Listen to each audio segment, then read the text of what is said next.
শেখ হাসিনার আদালত অবমাননার মামলায় অ্যামিকাস কিউরি হিসেবে জ্যেষ্ঠ আইনজীবী AY মোশাজ্জামানকে নিয়োগ দিয়েছেন আন্তর্জাতিক অপরাধ ট্রাইব্যুনাল। এ বিষয়ে ব্রিফিং করছেন প্রসিকিউটর গাজী MH তামিম। আমরা সরাসরি চলে যাচ্ছি সেখানে। Still working with and supporting the prosecution. I don't want to repeat anything the learned prosecutor has said. I think it's important to note that the proceedings have started. Obviously, what we've dealt with today is not the main substantive charge, but obviously it's a separate matter which is being dealt with.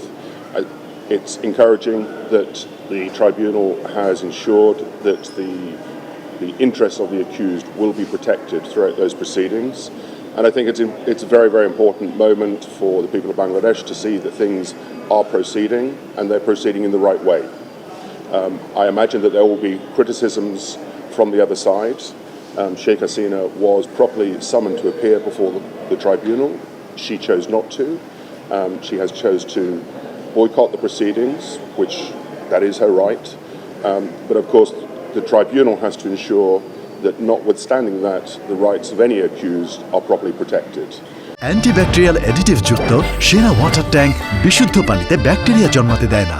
What we have seen, there have been changes to both the substantive and the procedural rules of the tribunal to bring it more in line with international standards.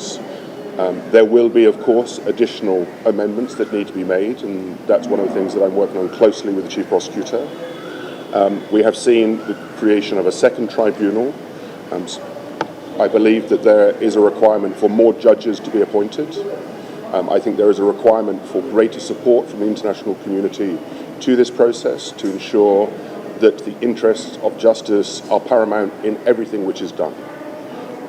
We do expect that there will continuously be criticism of the process, but if you do not engage in the process and criticize it from afar, that serves very little purpose. Again, all of the rights of the accused will be respected before this process, and it is important to recognise that is the sole purpose of this court, is to try the cases according to the evidence, in accordance with the highest national and international standards. Is there any gap to ensure international standard of justice? There are, of course, with any national or international tribunal, and I've worked in a number of different countries, there is matters that you look at as the process unfolds, that you need to make additional changes to that process to ensure that the process is entirely fair. So it's not for me to say that the system is perfect. It will always be subject to continuing change. But of course, there are matters that I would like to see changed in the legal process. I won't set them out today.